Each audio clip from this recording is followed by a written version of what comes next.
What's going on, guys? Another episode down. Let's just get straight into it. This one's gonna be about why preparation is a reason why preparation basically helps you win before you even start. And that's basically what I want to talk about today. And yeah, I think basically, I feel like a lot of us, including me, and I'm just speaking from myself, but most things I basically wing it on, and I just kind of rely on my adaptability and improvisation, and it has gotten me to a point, and I think it's really awesome, and you can be in having that, you can achieve a lot of success because it kind of makes you this type of person who's really not afraid to take action or fail or anything like that. And I feel like it's been a blessing and a curse for me. But through my podcasting journey and just in these first 21 episodes, it's been quite thought provoking in my preparation skills, because I realize I feel like just learning. I feel like in order to be a really good podcaster, you almost want to focus on your talking points and the title and the thumbnail and what are you actually going to be asking if I was to do an interview, and what am I basically going to be asking myself, and these types of things, and how can I provide the most value possible for the listeners, for you guys. And I have found that the more time or preparation and thought I put into topics, the more comfortable I am. And also, I just feel like the more you prepare for something, the easier it is on you, and the more you're prepared, you get less anxious and all of that stuff. So that's why I wanted to kind of basically come talk about it, because obviously this is me documenting my first 21 episodes, and I feel like moving forward, when I'm not doing an episode or 2 episodes a day, how do I ensure that my preparation and my skill of podcasting increases by my preparation, and my talking points are well thought out, and it's not just like, hey, turn on the camera and just talk, because right now that's basically kind of what I'm doing. I mean, I'm trying to have like a couple of bullet points and talking points, but right now it's complete, just have a topic and kind of riff off of it. So I want to kind of be a little bit more prepared as I continue in my podcast journey, and I think that's going to help. So let's see, what other notes do I have? I feel like when you are prepared, so say, let's try and give like a more professional example. I want to say, like, if you're prepared for a job interview and you research the company beforehand, and maybe you even do a LinkedIn search of the person interviewing you and have a few talking points or questions about the company that interest you, or things like that, or just if you have a coffee meeting, or things like that. How can you set yourself apart and ensure that you are prepared going into that? And I have found through my life and career and interviews, I notice when people are prepared and when they are not. And I have always found the people who are prepared to just look more presentable or professional because they come in kind of ready to go. And I have done the same for myself when I try and go into interviews. I like to kind of try and set myself apart and really prove that I will be an asset wherever I am hired or wherever I am working. So it's another one. Another one. Oh, here's another one. So I feel like luck, or we could say opportunity. I feel like sometimes if you think of being prepared, they say like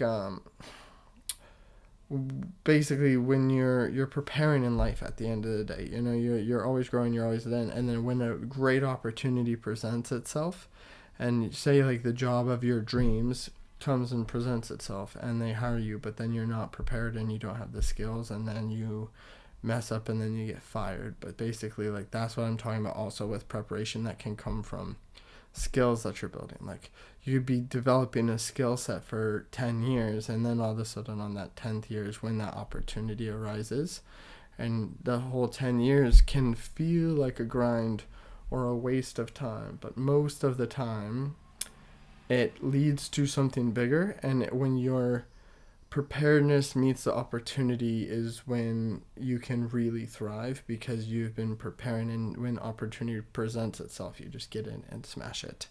So that was another thing, like just another talking point, I guess, that I had. I would say even this, like, even so, I guess moving forward, I would hope that as I have a talking point, I basically can spend a whole week kind of like researching, coming up with facts, statistics, quotes, things that I have stories on, things like that will help me become a better podcaster, because I will be more prepared. And then even, who knows, maybe I'll even be able to bust out like a practice episode where I talk to the camera, bust it out, and then either focus more on the editing and that type of stuff, or just do another go round, and then, or do 5 more go rounds or 10 more go rounds of the exact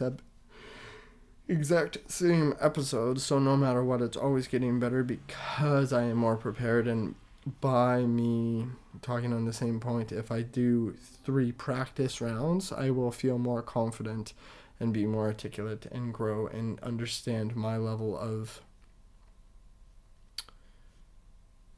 understanding of a talking point that makes it 10 times easier for me to articulate to someone else, because I have done it before, and it gets easier and easier the more I talk about that certain talking point and things like that. Okay, so I also said I wanted to try and share a story of where preparation has paid off for me. And man, I can't even think of how many examples. Job interviews has been a huge one. I always try and go in really prepared for job interviews. Another one, obviously fitness, like especially challenges, like, at the end of the day, I probably couldn't have done the 10 half marathons in a row or whatever that running challenge was if I hadn't prepared and done the smaller runs along that journey. And I've generally been running my whole since I was a teenager, I guess I've been running on a somewhat consistent basis. So that base mixed with like the running base has always helped me. So I just wanted to kind of share that. Or another example, say I did an American Ninja Warrior competition thing and training my grip and doing weird exercises of balance and grip strength and rock climbing and forearm strength, and just weird different things made me more prepared than I would be if I would have just gone in. Granted, my first one I did just kind of go in and do it, but I felt like getting in and training for a Ninja Warrior thing, it was so much better to prepare, and it made me better off and helped me be more successful in those challenges.